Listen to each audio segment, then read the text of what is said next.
In this video, we're going to take a look at HubSpot's Customer Agent. This is one of the first AI agents that HubSpot rolled out. It was at first exclusively part of Service Hub. Now it is a part of Marketing Hub and Sales Hub as well. So basically, if you have access to any of these plans, you should have access to customer agents.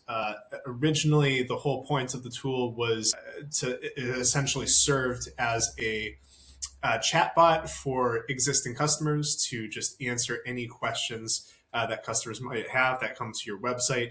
Now it acts both as a service agent and as essentially a prospecting tool as well. So really versatile tool.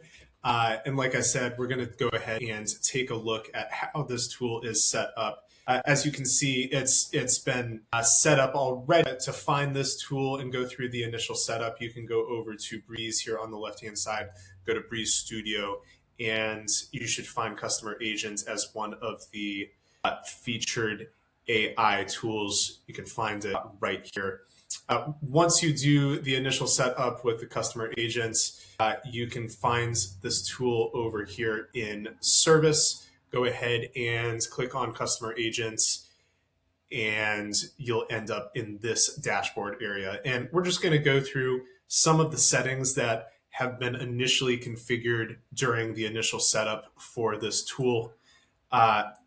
So if you go to Manage, you can toggle the setup for the agents right over here. So this agent's name is Retro Rick. This is the name that will pop up in the chatbot tool on the right-hand side of your website, as long as this is enabled. And you can select the personality for the agents as well. Right now we have it set to friendly, but there's a couple different options that you can select as well. Additionally, and this is really important, you can configure the content sources that you want the agent to source from. So originally, when this tool was first established, like I said, it was exclusively part of Service Hub. So this agent would tap into your knowledge base, which is one of the Service Hub tools, and it would source information from your knowledge base. This tool has since expanded a bit, and not only can it source information from your knowledge base to answer questions, but you can also plug in your website URL as well. And basically the tool can scrape through all the pages on your website and source information that way. Same thing with landing pages. It can source information from your blog as well if that's separate from your website. You can also import files as well. You can import spreadsheets and other files that the agent can scrape through to collect data to answer questions of both prospects and existing customers that come to your website. So to go ahead and add content, you can click Add Content here, and then you can choose whether the content comes from a particular page or set of pages from your HubSpot websites. You can upload a file this way. You can also create short answers to common questions as well, which is a relatively new feature here as well. If you go over to actions, you can also configure actions. This actions within the agents are essentially canned responses or a series of canned responses to common questions that might come up, such as how do I reset my password on your company's website? You can create an action that will serve a series of responses to help with common requests that come up like that. You can go over to channel settings as well. You click on messaging, and you can configure here when the agents will ask for a new visitor's email address. That way a human can follow up with that contact later on if they have some additional needs that haven't been necessarily addressed by the agents. This way you can capture their information. And you can also set this agent so that it ignores certain email addresses, spammers, or anyone else that you don't want the agent to interact with necessarily.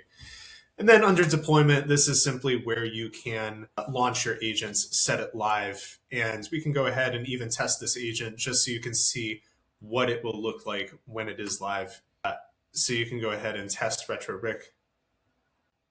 So when the agent is deployed, when you go to GK3's website, the agent will look something like this.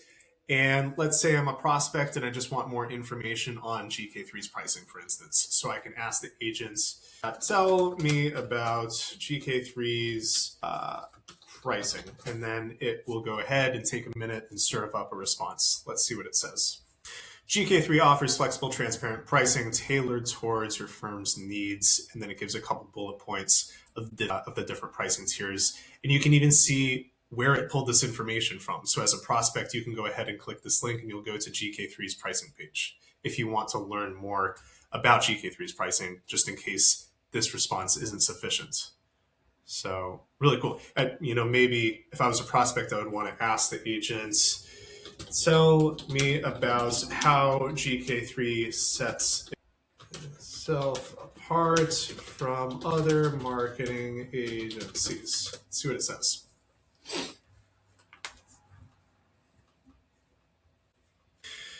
And you can see it serves up a couple bullet points, just giving an overview of how GK3 is different than the rest. And again, you can see the different sources that this agent is pulling information from. So, I think this tool works really great, but only if you have information on your website or elsewhere that you've uploaded into the agent that the agent can actually go off of. If you don't have a lot of information on your website, if you don't have a knowledge base that's filled out, and if you haven't served the agents anything to go off of, the responses, frankly, are not going to be great. And that's no fault of the agent per se. So this is all to say, the tool is really what you make of it. If you don't have a lot of information on your website, you don't have a knowledge base, etc., you don't have any information to feed this agent, I recommend starting there and then deploying an agent like the configuring it as you go, making tweaks as you go. And it can make a big difference in terms of how prospects and existing customers are served that comes to your website. Thanks for watching.